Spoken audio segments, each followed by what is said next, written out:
Assalamualaikum warahmatullahi wabarakatuh. Salam sejahtera bagi kita semua. Shalom, Om Swastiastu, Namo Buddhaya, salam kebajikan.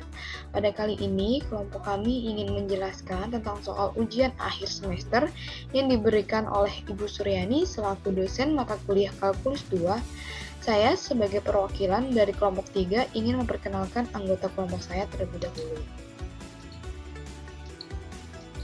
Di sini pertama-tama ada Jovan Kamoris sebagai ketua dengan NIM 2021 0801 081, Willy sebagai wakil ketua dengan NIM 2021 0801 283, anggotanya sendiri ada Atalah Raihan Pramudita dengan NIM 2021 0801 036, ada Wahyu Utomo dengan NIM 2021 0801 113, dengan saya sendiri Rasel Ananda dengan NIM 2021 0801 263, dan yang terakhir ada Robeka Esther Mariana dengan NIM 2021 0801 082. Nah, di sini saya akan mulai membahas tentang persamaan diferensial linear yang memiliki soal Y aksen sama dengan 3 cos 2x. Nah, kenapa sih kok bisa saya sebut sebagai persamaan diferensial linear? Karena sebuah persamaan diferensial disebut linear apabila fungsi yang tidak diketahui dan turunannya muncul dalam pangkat 1. Oke, kita kembali ke soal. Soal saya tadi yaitu Y aksen sama dengan 3 cos 2x. Maka pertama-tama kita harus mengubah dulu Y aksen menjadi dy per dx. Maka dapat dituliskan menjadi Y dy per dx sama dengan 3 cos 2x. Nah, tadi kan dy per dx kan ada di sebelah kiri nih ya.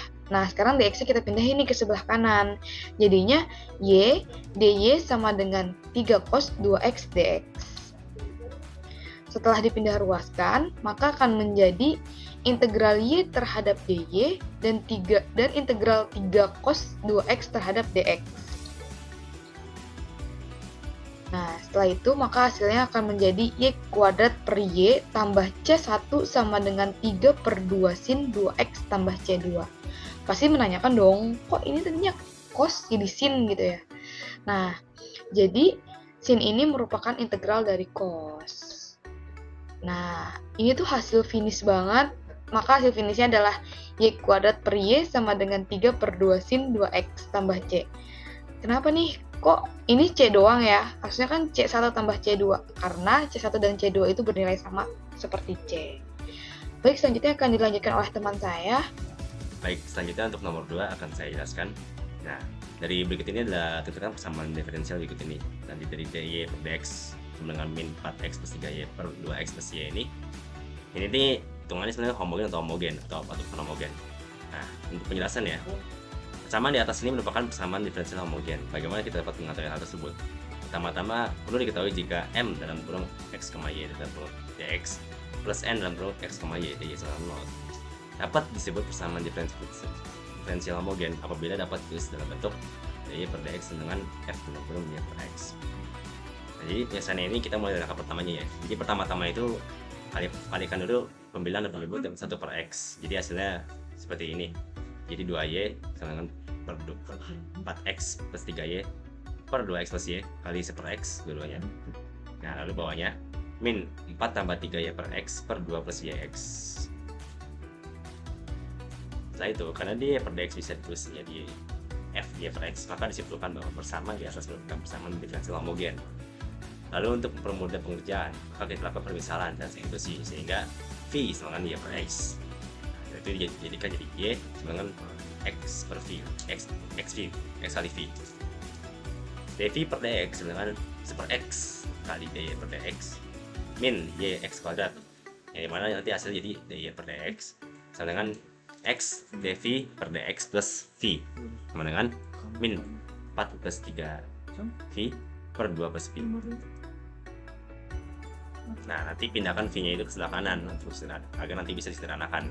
Jadi x dv per dx sama dengan min 4 tambah 3v per 2 tambah v min v sama dengan jadinya min 4 tambah 3v plus v plus 2 plus v per 2 plus v. Nah, itu sama dengan v kuadrat plus 5 plus 4 per 2 plus v. Jadi Dimana 2 plus V ini kan kenapa bisa jadi muncul 2 plus V di sini, jadi itu V-nya itu selengan itu artinya itu 2 plus V per 2 plus V, dimana nanti jadi digabung jadi seperti demikian. Nah setelah itu digabungkan dan dikali pelangi di selengan min V kuadrat plus 5V plus 4 per 2 plus V. Nah jika sudah, kemudian pindahkan dengan cara kali silang agar dV dan dx berada di dua sisi yang berbeda. Nah kenapa harus dipindahkan? Agar yang V dan dV-nya itu ada di sebelah kiri dan yang sama X itu ada di sebelah kanan, jadi seperti demikian. Baik, selanjutnya, nah lalu penyebut pada sisi kiri dan dV ini kita faktorkan terlebih dahulu ya. Jadi kan tadi kan awalnya kan V kuadrat plus 5V tambah 4, kita faktorkan menjadi V plus 4 dan V plus 1. Nah jika sudah, kita gunakan namanya partial fraction expansion dengan bentuk seperti ini. Baik, selanjutnya itu lalu gunakan partial fraction expansion dengan bentuk seperti ini, di mana V plus 2 per V plus 1 V plus 4 sama dengan theta 1 per V tambah 1 dan tambah theta 2 per V tambah 4. Nah, setelah itu kalikan dua sisi dengan V plus 4 dan V plus 1, lalu sederhanakan sehingga menjadi V plus 2 sama dengan theta 1 dalam kurung V tambah 4 theta 2 V tambah 1. Nah, kali pelangi terlebih dahulu lagi, dimana yang nanti V-nya dikeluarkan. Nah, nanti kan theta 1 kali V dan theta 1 kali 4, lalu theta 2 kali V dan theta 1 kali 1. Dimana nanti theta 1 V dan theta 2 V-nya itu dikeluarkan saja langsung, jadi biar nanti V-nya dikeluarkan, enak langsung. Nah, selanjutnya, pisahkan kedua koefisien di atas, dimana koefisien V dan tidak ada V. Nah, itu seperti itu. Nah, jadinya 2 sama dengan 4 theta 1 tambah theta 2. 1 tambah dengan theta 1 dan tambah theta 2. Lalu setelah itu dimasukkan ke dalam bentuk matriks seperti demikian, jadi 1 1 1 theta 1 theta 2 dan sama dengan 21. Lalu bentuk matriks di matriks simbol, kemudian baris 1 dan baris 1 ditukar supaya nanti jadinya seperti demikian, jadi 1 1 4 1 2. Kurangkan baris kedua dengan 4 kali dari baris pertama, jadi kayak substitusi gitulah. Jadi 1 dikali 4 aja kan habis nih di 0. Lalu 1 kali 4 jadi 4. Lalu dimasukkan dalam bentuk matriks menjadi 41 dan 11. Lalu theta 1 theta 2 sama dengan 21. Lalu bentuk matriks simbolan, kemudian baris 1 dan baris 2 itu ditukar supaya nanti jadi 11 dan 12. Nah, selanjutnya ini kurangkan baris kedua dengan 4 kali dari baris pertama. Jadi itu kayak substitusi, dimana 4 kali 1 4-nya habis, jadi kurang 0. Nah, lalu 4 kali 1 lagi min 4 kan, min 4 4 dikurang 1 3 ini ya. Terus kan min 4 dikurang 1 min 3. Setelah itu dikali lagi 4 jadi min 2. Nah, lalu bagi baris kedua ini kan menjadi dengan min 3. Tadi kan awalnya kan istilahnya masih ada min 3. Kita bagi min 3 supaya jadi 0 plus 1 dan 2 min 2 per 3 jadi plus. Nah, lalu kurangi baris pertama dengan jumlah dari baris kedua. Jadi baris pertama itu dikurangi dengan baris kedua, jadi demikian, jadi 1 0 dan 1 per 3. Sehingga solusinya adalah theta 1 sama dengan 1/3 dan theta 2 ini ada 2 per 3. Nah, kita balik lagi ke bagian tadi awal yang kata fraksial expansion. Nanti dimasukkan ke sini. Jadi theta 1-nya jadinya 1/3 V tambah 1 dan theta 2-nya itu 2 per 3 V tambah 4. Dan ada di sekitar sini. Nah, jadi demikian kan. Lalu nanti kita integralkan kedua sisi, di mana integral 2 per 3 V plus 4 plus 1 per 3 V plus 1 dV sama dengan min integral dx per x. Nah, kalau misalnya pecahan seperti ini kita integralkan, masih nanti jadi ln. Misalnya integral 1 per 2 jadinya ln 2 gitu. Nah, kalau gini kan 2 per 3 V plus 4. Nah, 2 per 3 itu kita geser, jadi koefisiennya jadi 2 per 3 ln V plus 4. Nah, ditambah sama seperti yang V plus 4 itu, jadi 1 per 3 ln V plus 1 sama dengan minnya masih stay. Nah, ini kan dx per x, jadinya ln-nya jadi ln x plus c plus c, karena c ini kan sudah pasti dalam hal integral pasti sudah ada. Nah, hasil akhirnya min ln x nya itu dipindah luaskan, jadi 2 per 3 ln V plus 4 tambah 1/3 ln V tambah 1 plus ln x sama dengan c. Sebenarnya masih bisa disederhanakan lagi, dimana ini semuanya dikali dengan 3, jadinya 2 ln V plus 4 plus ln V tambah 1 plus 3 ln X sama dengan 3C. Nah, kurang lebih seperti itu untuk bagian nomor 2. Selanjutnya akan dibagi oleh teman saya. Assalamualaikum warahmatullahi wabarakatuh. Om Swastiastu, Namo Buddhaya, salam kebajikan. Perkenalkan, nama saya Wahyu Utomo dengan NIM 20210801113. Di sini saya akan menjelaskan soal kalkulus nomor 3 dari kelompok 3. Di sini ada 2x sin x 3y dx plus 3x pangkat 2 cos 3y plus 2y dy sama dengan 0. Pertama-tama kita harus mencari persamaan dalam bentuk yang sesuai. Tentukan fungsi m dan n. Di sini m menunjukkan 2 sin 3y, n menunjukkan 3x pangkat 2 cos 3y plus 2y. Lalu berikutnya ada cek persamaan. Di sini ada do m per do y dan do n per do x. Nah, ini untuk cek persamaan nilai. Lalu si do m menunjukkan 6x cos X 3y dan si do n menunjukkan 6x cos 3y. Lalu di sini ada rumus eksak. Nah, di sini rumus eksak integral mx kali y dx plus ry. Nah, di sini si m menunjukkan 2x sin 3y dx plus ry. Nah, di sini diintegralkan 2x sin 3y dx plus ry diintegralkan menjadi x pangkat 2 sin 3y plus ry. Nah, hasil integral tersebut dikalikan do r per y atau do ry per do y. Nah, hasil integral x pangkat 2 sin 3y dikalikan do ry per do y sama dengan n 3x pangkat 2 cos 3y plus do ry per do y. Lalu berikutnya cek persamaan di mana m menunjukkan nilai 3x pangkat 2 cos 3y dan si n menunjukkan 3x pangkat 2 cos 3y plus do ry per do y. Di sini kita akan cek nilai persamaan di antara m dan n. Untuk nilai yang sama akan dihilangkan dan menjadi do ry per do y.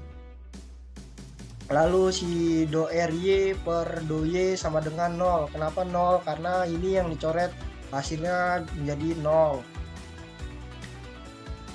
Lalu di sini si do y pindah ke kanan dikalikan dengan 0. Semua yang dikalikan dengan 0 hasilnya 0. Jadi hasilnya do ry sama dengan 0. Nah, lalu integralkan. Sini ada do r. Integral do ry sama dengan do r0. ry-nya sama dengan C PUPD X pangkat 2 sin 3Y sama dengan C. Ya, terima kasih. Wassalamualaikum warahmatullahi wabarakatuh. Baik, perkenalkan nama saya Atal Aryan Permita.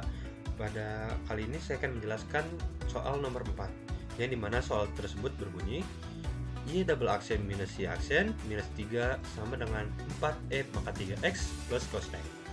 Nah, dari soal tersebut dapat dilihat bahwa soal tersebut merupakan soal PD linear non homogen order 2 yang memiliki koefisien konstan, yaitu Y double aksen minus Y aksen min A sama dengan S dalam kurung X. Nah, dengan solusi umumnya yaitu YX sama dengan Y homogen plus Y partikular. Nah, untuk penyelesaiannya, langkah pertamanya itu kita akan ubah bentuknya terlebih dahulu.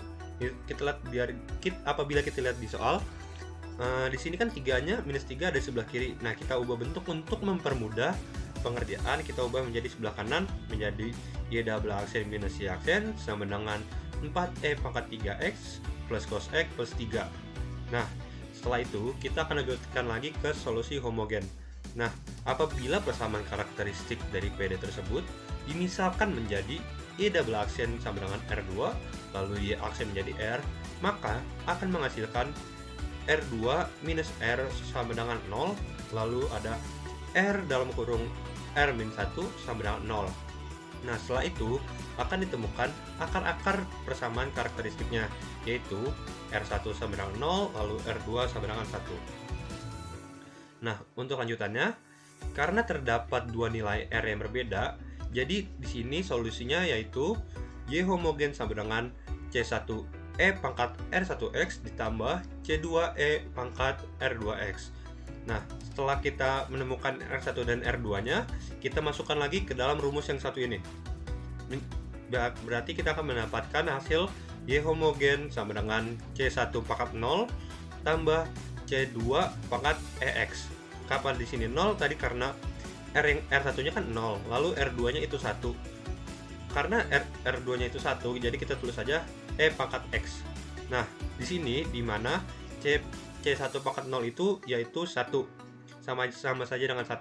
Maka akan menghasilkan hasil Y homogen sama dengan C1 ditambah C2 E pangkat X. Nah, setelah itu kita lanjutkan lagi ke solusi partikular eksponen, yang dimana Sx sama dengan 4e pangkat 3x plus cos x. Nah, di sini diketahui bahwa r-nya itu kan 3, maka r bukan dari persamaan karakteristik. Jadi di sini kita akan menggunakan ae pangkat rx. Nah, kita lanjutkan lagi langsung untuk mencari yp-nya. Yang dimana yp sama dengan ae pangkat 3x. Nah, untuk y aksen p1 sama dengan 3ae pangkat 3x, lalu untuk y double aksen p1-nya sama dengan 9ae pangkat 3x. Di sini kenapa ini bisa 3, kenapa ini bisa 9? Karena di sini apabila kita lihat di sini kan y aksen. Jadi dia turunan pertama, jadi ini kita turunin langsung ke 3. Nah, untuk double aksen berarti kan dia turunan lagi. Jadi kita langsung turunin lagi aja, 3 kali 3 menjadi 9. Oke, kita lanjut lagi langsung untuk mencari solusi partikular YP2.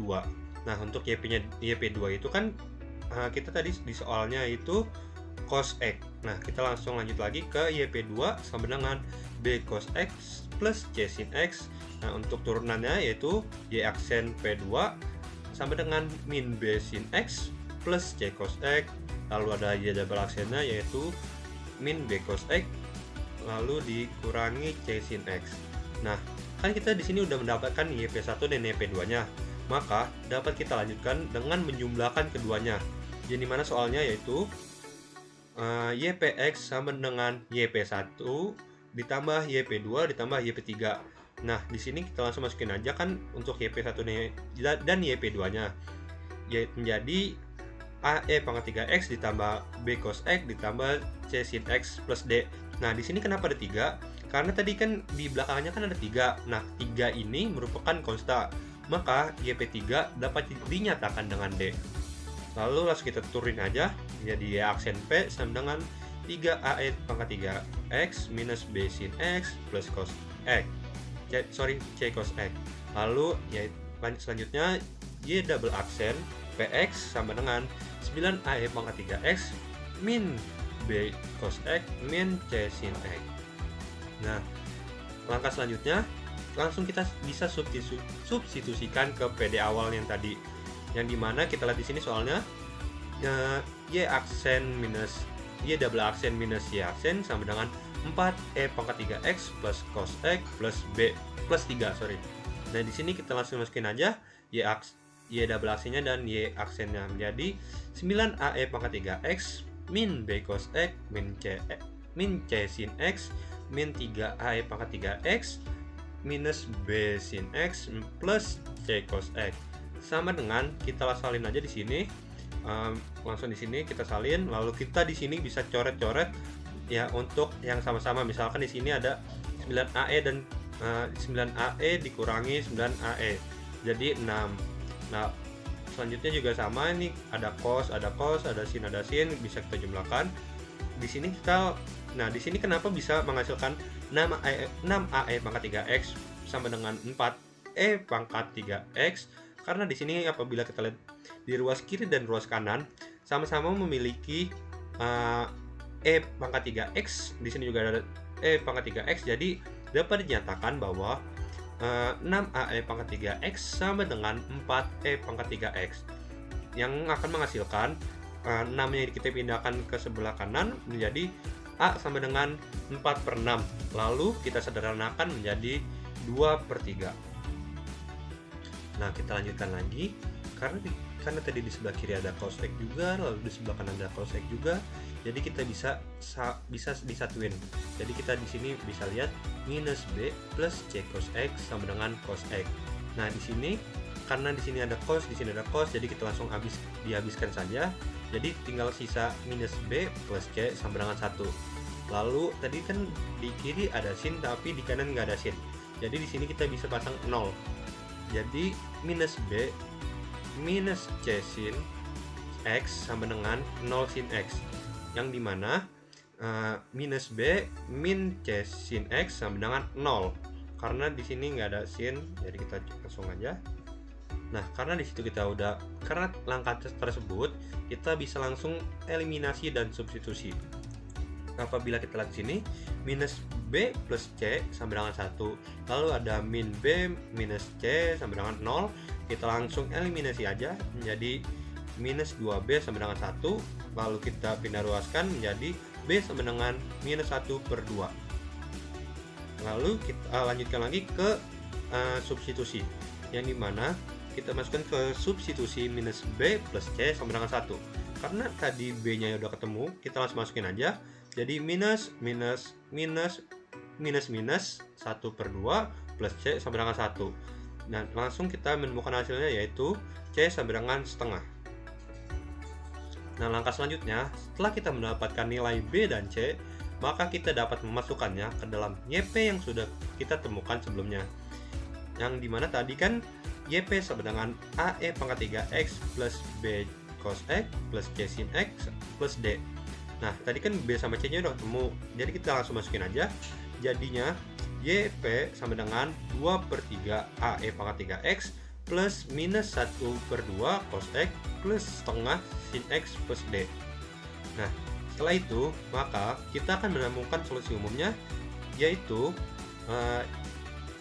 YX sama dengan C1 plus C2EX plus 2 per 3 AE pangkat 3X plus minus setengah cos X plus setengah sin X.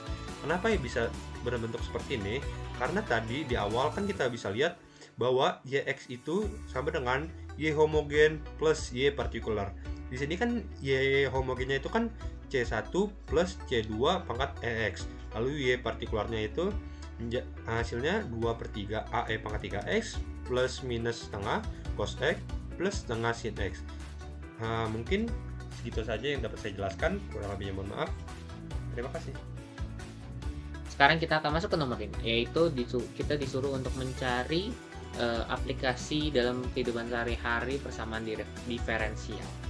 Nah, kita sekarang udah dapat soalnya. Salah satu soal yang berkaitan dengan kehidupan sehari-hari ini adalah bisa dibaca, dalam sebuah benda ditemukan bakteri dengan jumlah awal adalah P0 pada waktu T adalah 1 satuan jam. Jumlah bakteri menjadi 3 per 2 PO.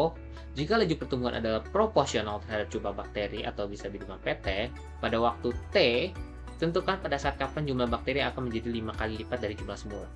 Nah, persamaan diferensial yang kita pakai, kalau bisa kita tahu bahwa ini kan kita ngebahas tentang populasi ya, tentang jumlah bakteri atau bisa dibilang perkembangan lah. Kan ini juga minta pertumbuhan bakteri atau ditanya tentang laju pertumbuhan. Maka ini akan masuk dalam dinamika populasi teman-teman. Atau yang bisa kita bilang kita bisa menggunakan metode linear dari persamaan diferen order 1. Kita lihat ya, kita menggunakan metode linear dinamika populasi. Nah, untuk sekarang kita sebelum kita masuk ke soal, kita akan bahas dulu mengenai teori dinamika populasi dulu. Supaya kita ngerti nih apa rumus yang harus kita pakai dalam populasi atau dalam menggunakan atau menjawab soal yang tadi sebelumnya. Nah, kita bisa tahu ya, kalau misalnya dalam dinamika populasi itu kita bisa misalkan kalau misalnya nilai XT adalah total populasi pada waktu T. Ini kita misalkan dulu aja. Nah, seperti yang kita tahu bahwa namanya populasi ada yang namanya kelahiran dan kematian. Nah, sekarang kita akan buat dulu mengenai skema kelahiran dan skema kematian. Nah, kita akan buat satu-satu dulu ya. Kita akan lihat tentang skema kelahirannya dulu teman-teman. Nah, skema kelahiran ini sendiri, yang garis ini merupakan kita bisa sebut dengan garis waktu atau bisa dibilang T atau mungkin timeline atau apapun yang bisa kita sebut. Nah, garis waktu ini karena dimulai dari kelahiran, berarti kan awal ya, kita mulai dari awal, berarti awal ini kita bisa sebut dengan XT atau total populasi pada waktu T, atau kita bisa bilang dengan XT. Jadi populasi awal pada saat skema kelahiran, populasi saat skema kelahiran lalu namanya juga ada awal, pasti ada akhir gitu loh. Jadi ada akhir dari sebuah total populasi pada waktu T. Tapi sebelum itu, kita harus menamai dulu sebuah jarak antara ini ke sini nih. Antara jarak dari sini ke sini. Nah, ini kita bisa sebut dengan delta T atau delta atau penjumlahan atau ya penghitungan daripada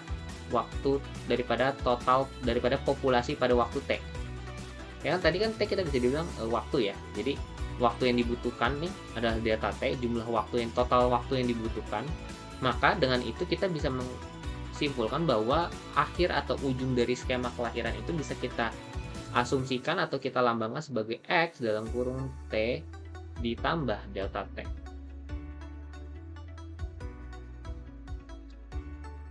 Karena ya seperti yang kita tahu ya bahwa kan nanti mereka akan ditambah gitu loh. Nah, jadi skemanya akan menjadi seperti ini teman-teman. Nah, sama juga dengan skema kematian. Skema kematian juga sama-sama dimulai dengan XT,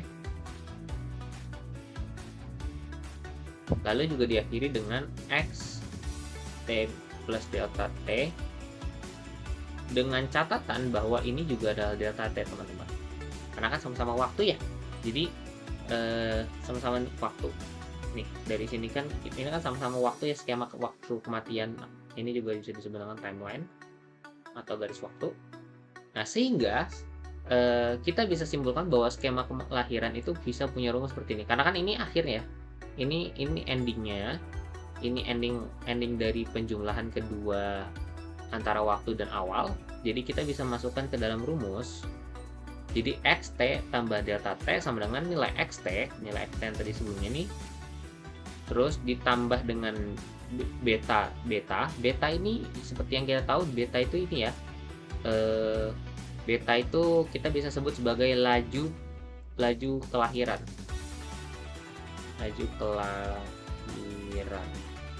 Nah, laju kelahiran dalam satuan waktu tentunya, karena dia pakai delta T yang ada sebelumnya, lalu dikali lagi dengan total populasi. Jadi laju kelahiran yang dikalikan dengan populasi atau waktu yang ada.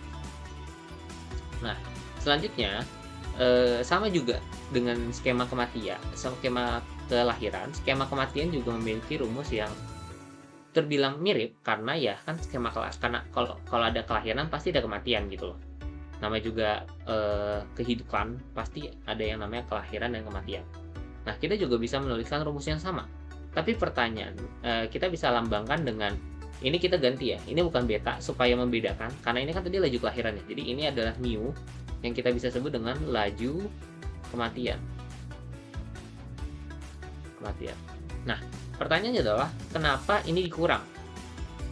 Ini dikurang karena seperti yang kita tahu ya, bahwa laju kematian itu kan berarti mengurangi populasi. Berarti kan secara otomatis jumlah populasi, total populasi kan kita bisa bilang tadi XT ya. Berarti nanti nilai XT ini akan dikurangi oleh laju kematian yang ada. Makanya kenapa dikurang gitu teman-teman. Nah, lalu ketika kita udah mendapatkan dua rumus ini, maka kita akan dapat langsung kita bisa masukkan atau substitusi nilai beta dengan nilai mu ke dalam soal, karena mereka sama-sama punya lambang yang mirip ya, ada XT, ada delta T, ada XT juga di kanan. Nah, jadi ketika kita substitusikan maka akan jadi rumus seperti ini teman-teman. Karena seperti yang kita tahu juga ya sebelumnya, karena ini nilainya X delta T, jadi kan berarti kedua ruas di kanan ini memiliki nilai yang sama. Jadi ketika kita implementasikan dalam satu persamaan yang sama, maka akan jadi seperti ini. Nah, maka kita akan dapat prinsip matematisnya adalah sebagai berikut. Yaitu ini teman-teman, XT dan delta T ditambah XT ditambah delta XT dikurang mu T XT. Oh ya, maaf sebelumnya, ini bukan mu ya. Ini bukan mu T, tapi ini harusnya mu delta T. Maaf, saya lupa masukin delta T-nya di sini. Nah, Jadi ketika sudah dimasukkan, maka dia akan langsung berubah jadi X delta XT plus, karena dia sama ya, ini ada delta T, ada XT, di sini juga ada delta T, di sini ada XT, maka dia akan langsung jadi beta minus mu dalam kurung, karena dia sama, jadi langsung aja kita kali dengan delta T XT. Nah, hasilnya maka kita akan dapatkan sebuah persamaan atau prinsip matematis untuk populasi awal adalah ini teman-teman, nilai populasinya.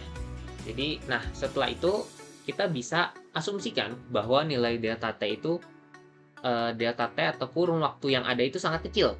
Ini 0 ini berarti artinya sangat kecil ya, sangat kecil, sehingga kita bisa masukkan bahwa nilai yang sebelumnya ini ya, kalau misalnya kenapa dibilang kok tiba-tiba hasil seperti ini, coba kita balik lagi ke soal sebelumnya. Nah soal sebelumnya itu kan kita bisa lihat ya bahwa nilai-nilai ini kita hapus dulu deh.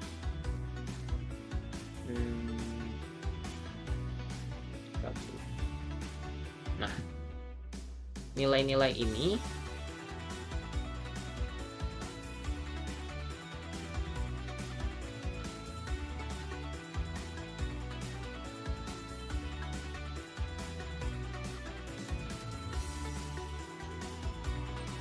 ketika kita udah dapat bahwa tadi ya kita tulis lebih rapi lagi, dia XT tambah ini langsung ya beta kurang mu, terus dia delta T, dia XT, kita bisa lambangkan beta minus mu ini sebagai nilai K teman-teman, nilai K. Jadi bisa kita tulis bahwa nilai yang tadi ini yang ada di soal sebelumnya, yang ini nih, ini jangan kita lupa tulis ya, karena mereka itu sebenarnya masih ada kehadirannya tapi agak dilupakan saja.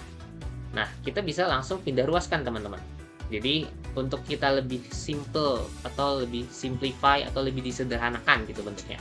Nah jadi kita bisa bikin jadi dia XT plus delta T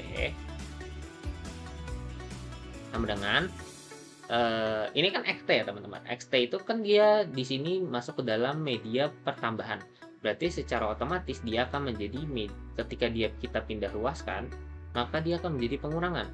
Jadi XT. Bentar ini dihapus dulu. Nah. Lalu kita bisa ambil lagi bilangan-bilangan yang ada di sebelah kanan ya. Kita bisa ambil delta T atau XT. Tapi karena XT sudah ada di kanan, sudah ada di kiri maksudnya, sudah ada di kiri, maka kita ambil saja yang tidak ada di sebelah kiri, yaitu delta T. Berarti kita bisa pindahkan karena dia perkalian antara ini antara K dengan delta T, maka kita berarti kalau dipindah ruaskan akan menjadi pembagian atau ya per delta T sama dengan K XT. Nah, kita akhirnya dapat sebuah rumus bahwa rumus prinsip matematisnya akan jadi seperti ini teman-teman. Nah, rumus ini buat apa? Rumus ini kalau misalnya kita lihat bahwa ini kan delta T ya teman-teman. Terus kita juga bisa lihat dia itu nilainya segini. Maka ketika kita coba untuk asumsikan bahwa nilai T sama dengan 0 atau yang bisa dibilang sangat kecil, maka kita bisa implementasikan yang ini nih, yang tadi sebelumnya kita kerjakan, akan menjadi seperti ini. Karena dia bernilai XT, berarti kan bisa dikatakan dia sebagai nilai DX ya teman-teman. Jadi dia jadi nilai DX per, karena dia delta T juga bisa jadi delta T teman-teman, karena rumusnya seperti itu. Nah sama dengan kita tulis ulang aja nggak apa-apa, KXT.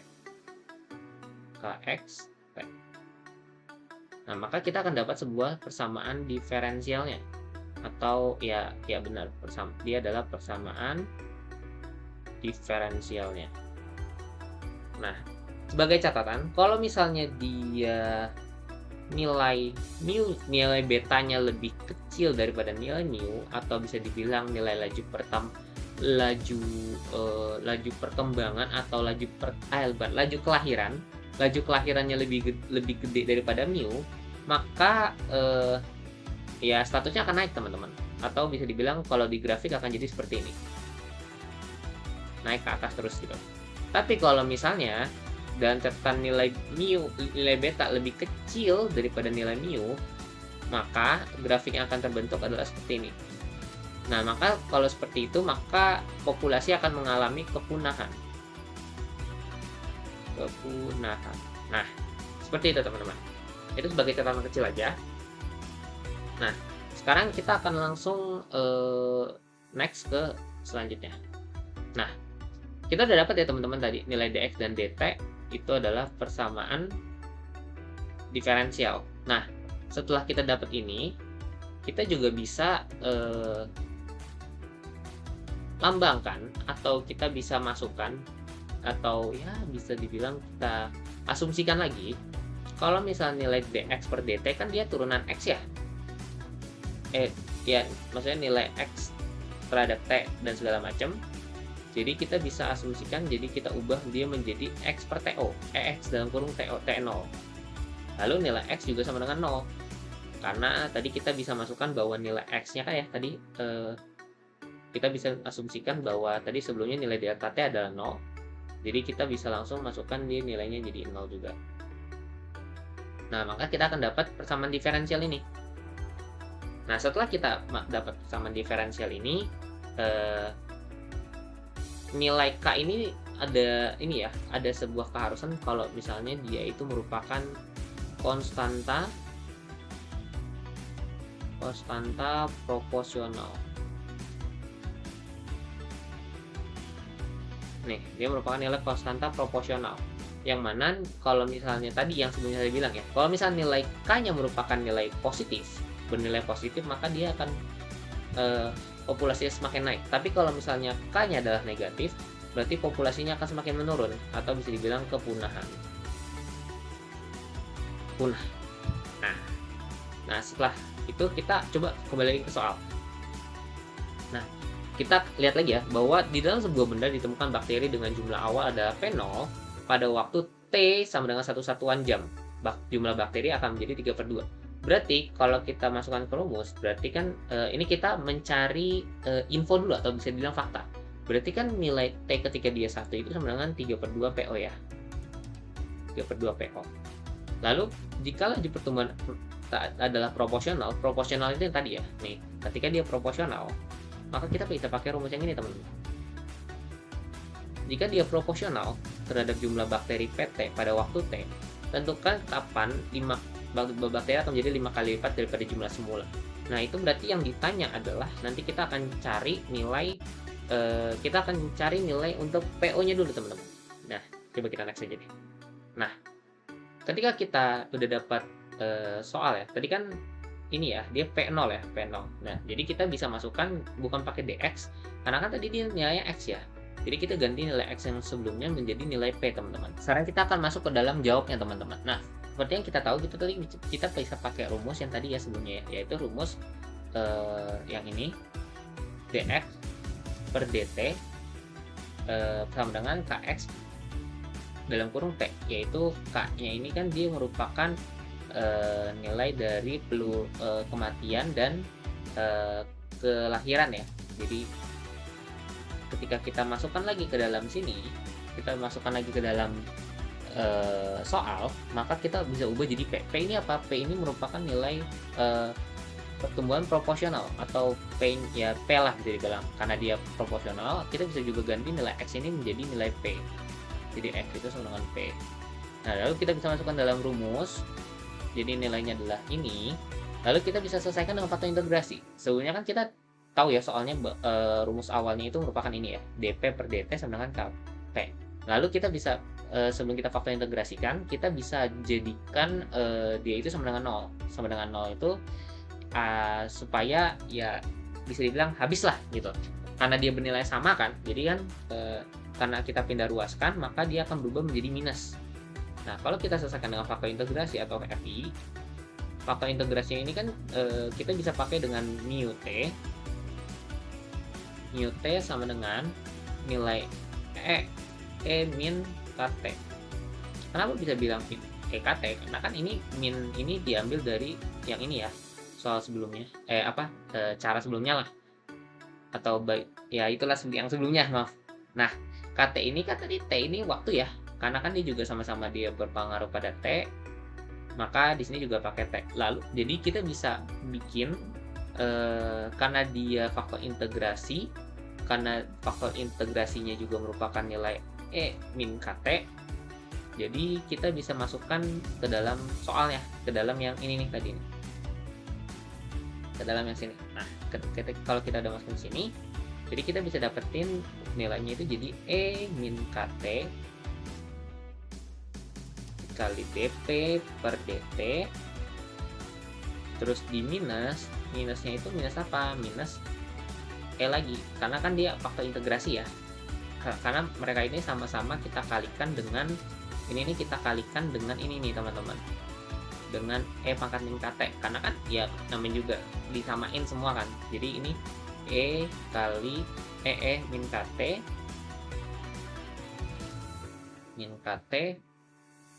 terus KP sama dengan, karena dia 0 ya, 0 kan kita kali dengan EKP, pangkat min KP kan ya hasilnya ujung-ujung juga 0 gitu loh. Jadi supaya nggak terlalu meribetkan, jadi kita tulis aja dikali sama dengan 0. Maka yang kirinya kita bisa buat menjadi integral daripada, atau bisa bilang turunan D per dt dari eksponen dan nilai K yang kita punya. Jadi kita bisa bikin dia turunan E minus KT terus P sama dengan 0. Kita bisa ubah dari ini jadi turunan seperti ini teman-teman.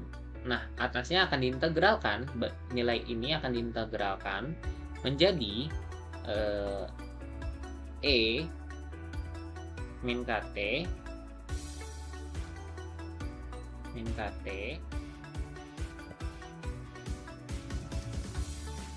KT P sama dengan C.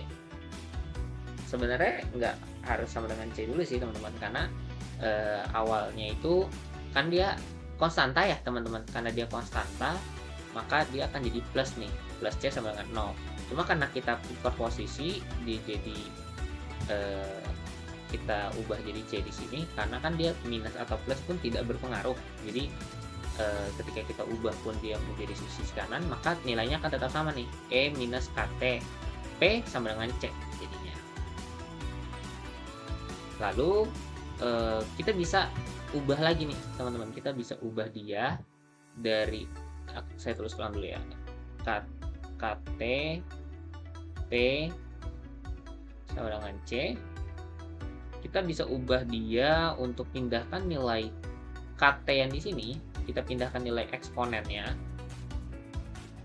Kita pindahkan nilai eksponennya itu jadi nilai P dalam kurung T tutup kurung terus sama dengan nilai C, kita pindahkan dia ke depan dulu ya. E min KT. Yaitu min KT di sini.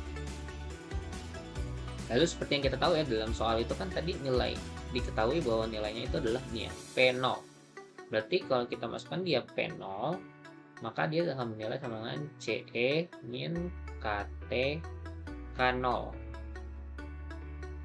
Karena dia kan jadi 0 ya di sini. Karena nilai K-nya jadi 0 atau P0 lah bisa dibilang. Nah, ini yang tadi ya sebelumnya teman-teman. Ini tadi turunannya. Nah, ini tadi nilai E-nya ya. Nah, ini nilai E-nya tadi yang udah kita dapetin.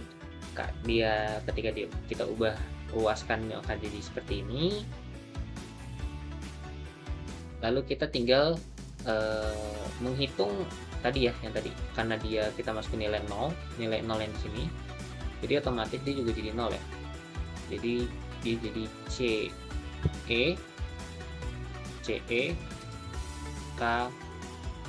T K0. Kenapa bisa dibilang dia berubah jadi kenapa yang minus ini jadi plus di sini ya, karena tidak ruas. Gampangnya gitu, karena dia pindah ruas makanya berpengaruh. beda antara C yang tadi ya. Kalau C kita pindah ruaskan maka nggak akan berpengaruh, tapi kalau misalnya nilai yang lain selain C, maka dia akan mempengaruhi plus minusnya atau bagi kurangnya dari variabel itu. Nah, lanjutnya kita bisa langsung aplikasikan. Kalau misalkan kita udah lihat ya bahwa nilai P0 sama dengan CKT0 itu kan kita bisa asumsikan, bukan asumsi juga sih, karena dia 0 ya, berarti kan dikali juga 0 ya, berarti artinya sama aja percuma. Berarti kita bisa asumsikan bahwa nilai P0 sama dengan C. Kenapa? Karena ya ini kan 0 ya tadi. 0 kali 0, 0. E pangkat 0, 1. Berarti C kali 1 sama dengan C. Jadi P0 sama dengan C. Nah, kita bisa implementasikan lagi ke rumus nih, teman-teman. Nah, implementasi ke rumusnya kita bisa langsung masukkan. Nah, kita bisa langsung masukkan nilai PT tadi, PT yang sebelumnya. Berarti kan sama dengan C ya. Berarti P0 itu kan sama dengan C. Berarti kita bisa masukin lagi karena dia sama dengan P0, berarti sama dengan P0 karena dia C ya. Terus kita tinggal masukin aja rumus tadi yang sebelumnya. Kita tinggal masukin lagi dari sini ke sini. Dengan kita ubah nilai C-nya menjadi P0. Jadi EKT. Nah, sekarang tugas kita adalah untuk menghitung pertumbuhannya. Berapa sih laju pertumbuhannya dari bakteri ini? Nah, kalau kita langsung next, nah maka kita akan langsung dihadapkan dengan yang tadi ya, yang sebelumnya yang kita kerjain ini nih, yang ini yang kita kerjain, kita akan langsung dapat yang ini nih. Kita pindahkan aja jadi biar gampang untuk mengerjakannya. Nah, kita akan langsung masuk ke angka yang sudah ada sebelumnya ya. Kan kita udah tahu ya bahwa nilai T yang tadi di soal sebelumnya nih, bahwa nilai T-nya itu kan 1 ya. Nilai T-nya adalah satuan. Maka kalau kita masukin nilai ini, berarti kan P dalam kurung 1 sama dengan P0. Ketika kita tahu bahwa kan P0 itu kan P0 KT itu kan dia kita bisa masukin dia jadi P0 itu kan tadi kita tahu ya bahwa nilai T itu adalah 3/2 P0. Berarti bisa dilihat bahwa berarti kan P1 yang ini nih, karena kan dia P0 berarti kan 0 ya, berarti ini pada waktu 0 dengan jumlah awal, berarti kan dia masih dalam kondisi T-nya itu sama dengan 0. Berarti ketika dia P1 berarti bisa dibilang P1 sama dengan 3/2 PO gitu teman-teman, karena kan dia nilai T-nya adalah satuan ya. Jadi dari 0 jadi 1 menghasilkan jumlah bakteri sebanyak 3/2. Jadi kita tinggal bisa langsung masukkan P1-nya kan tadi rumusnya itu yang tadi sebelumnya sama dengan P3 sama dengan 3/2 P0. 3/2 P0. Terus tinggal kita, karena kita tahu ya bahwa nilai PT tadi, nilai PT ini sama dengan nilai ini, kita bisa masukkan ke dalam sini teman-teman. Kita bisa ubah nilai P1-nya itu ke dalam P0. Karena kan ya kurang lebih sama ya. Karena bukan sama, kita tinggal masukin aja deh. Tuh. Jadi dia jadi ubah jadi P0 kali EK1. Karena kan dia 1 ya.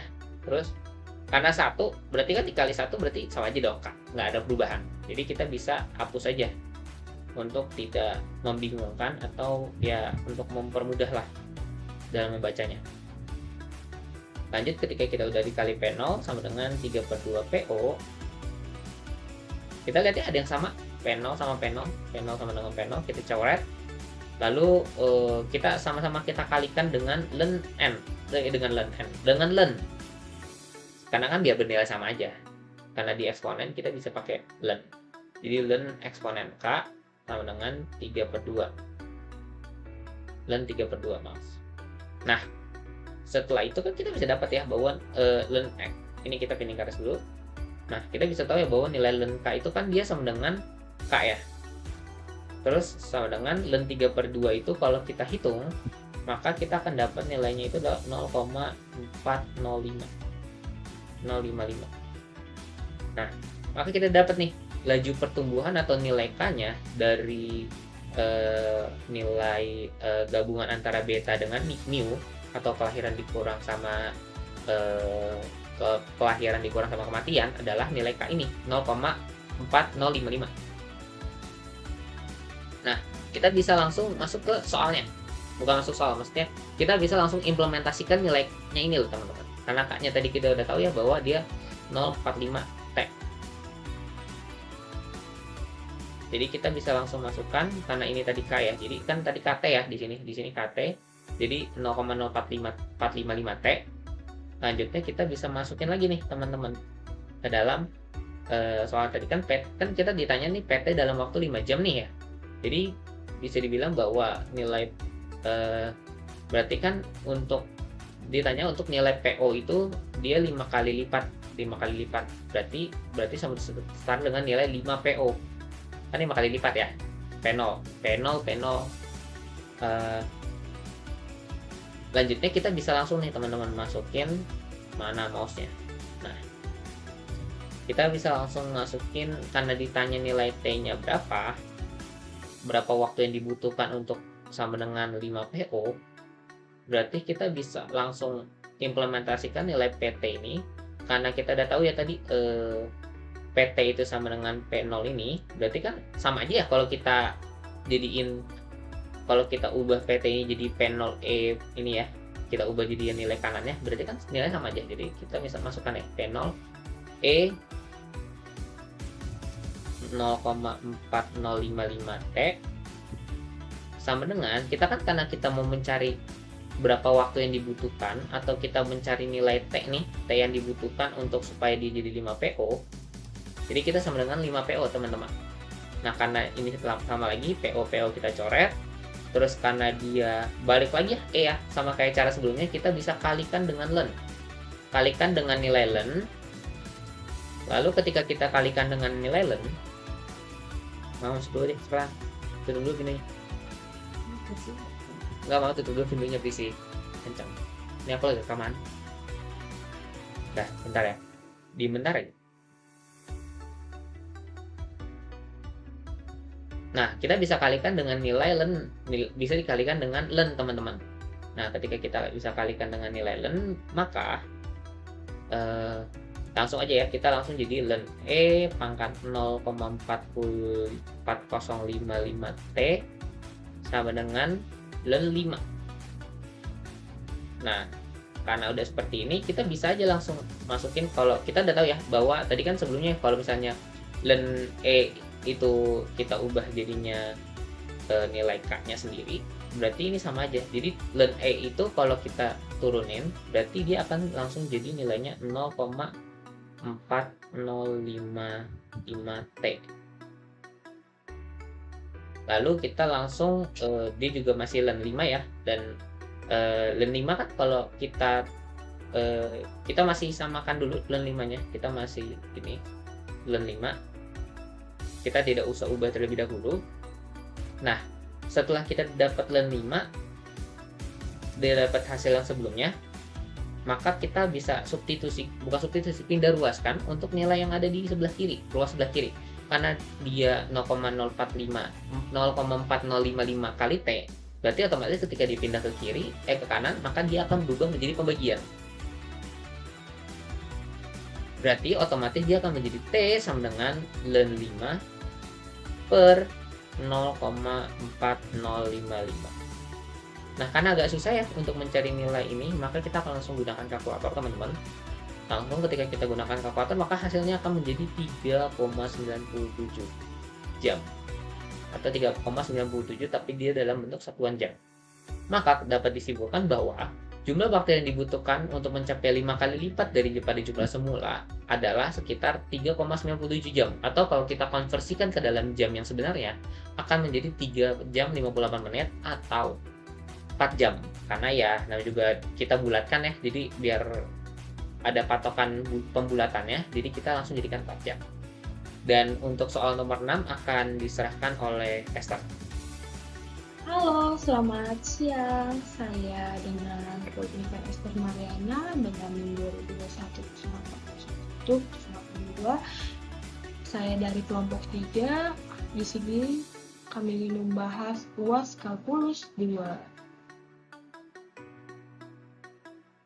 Di sini saya mendapatkan soal nomor 6 yang dimana soal itu tentukan deret Maclaurin dari fungsi fx sama dengan ln dalam kurung 2x pangkat 2 min kurang x plus 1. Di sini saya menggunakan rumus turunan aturan bagi yang dimana ia sama dengan U per V, maka sama dengan U aksen V kurang U V aksen per V pangkat 2. Setelah itu, saya mencari turunan pertama, kedua, ketiga, keempat, dan kelima dengan menggunakan rumus aturan bagi dengan rumus U aksen V kurang U V aksen per V kuadrat, yang dimana hasil dari turunan pertama itu 4x min 1 per 2x kuadrat min x plus 1, yang dimana 4x min 1 itu menjadi U, yang dimana V itu menjadi 2x kuadrat min x plus 1. Lalu untuk turunan kedua, hasil dari turunan pertama diimplementasikan menjadi menggunakan rumus aturan bagi U aksen V kurang U V aksen per V kuadrat, yang dimana turunan kedua menjadi hasilnya 2x kuadrat min 4x kurang 3 per dalam kurung 2x kuadrat min x plus 1 pangkat 2.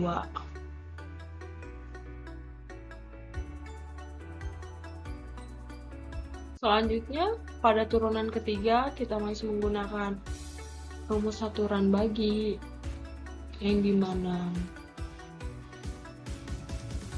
U aksen V kurang U V aksen per V kuadrat.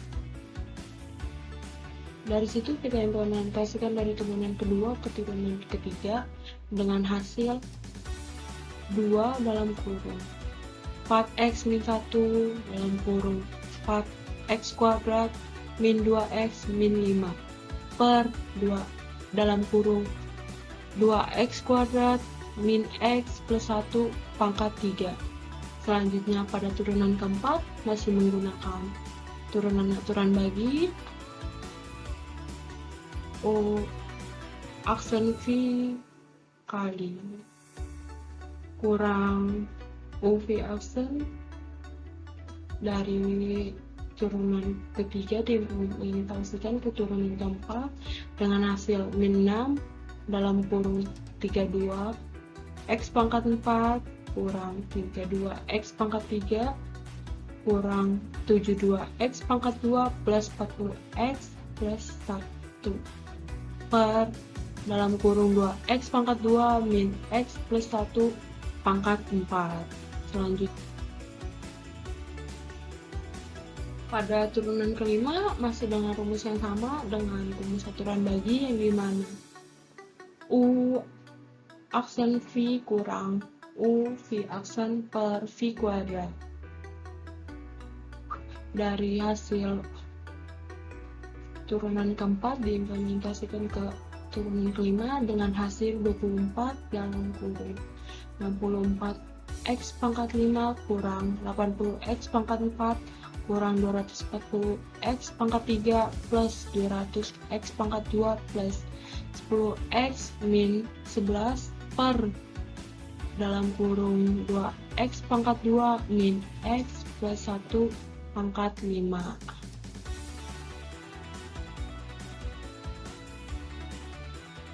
X sama dengan 0. Maka fx sama dengan ln 2 kali 0 pangkat 2, misalnya 0 min 0 plus 1, yang dimana ln 1 sama dengan 0.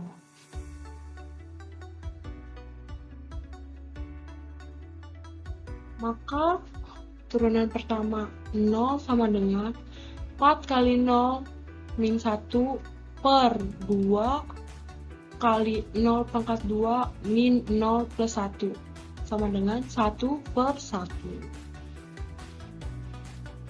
Pada turunan kedua, min 8 kali 0 pangkat 2 kurang 4 kali 0 min 3 sama per 1 sama dengan hasilnya min 3 per 1. Pada turunan ketiga sama dengan 0 sama dengan 2 kali min 1 kali min 5 sama dengan 2 kali min 5 sama dengan 10 per 1. Pada turunan keempat sama dengan 0 sama dengan min 6 dalam kurung 32 kali 0 pangkat 4 min 32 kali 0 pangkat 3 kurang 72 kali 0 pangkat 2 plus 40 kali 0 plus 1 per 2 kali 0 pangkat 2 min 0 plus 1 pangkat 4 sama dengan min 6 per 1. Selanjutnya pada turunan kelima sama dengan 0 sama dengan 24 dalam kurung 64 kali 0 pangkat 5 kurang 80 0 pangkat 4 kurang 240 kali 0 pangkat 3 plus 200 kali 0 pangkat 2 plus tambah 10 kali 0 kurang 11 per dalam kurung 2 kali 0 pangkat 2 kurang 0 plus 1 pangkat 5 sama dengan 24 kali min 11 per 1 sama dengan 264 per 1. Jadi F sama dengan X sama dengan F sama dengan 0 plus turunan pertama sama dengan 0 per 1 faktorial ditambah turunan kedua sama dengan 0 per 2 faktorial tambah turunan ketiga sama dengan 0 per 3 faktorial tambah turunan 4 sama dengan 0 per 4 faktorial tambah turunan kelima sama dengan 0 per 5 faktorial dan seterusnya.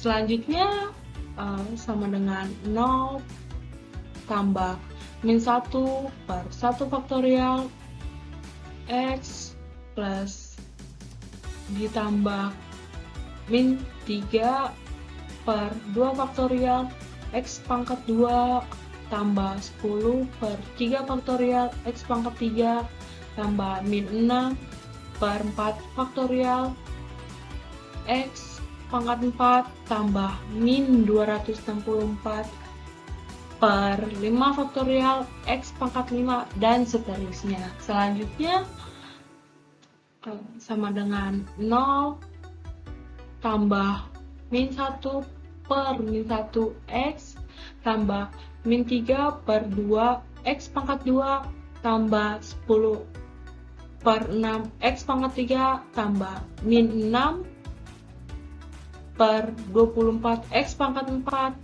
tambah min 264 per 120 X pangkat 5 dan seterusnya. Jadi hasil dari yang di atas sama dengan min X plus min 3 per 2 X pangkat 2 tambah 5 per 3 X pangkat 3 tambah 1 per 4 X pangkat 4 tambah min 33 per 15 X pangkat 5 dan seterusnya.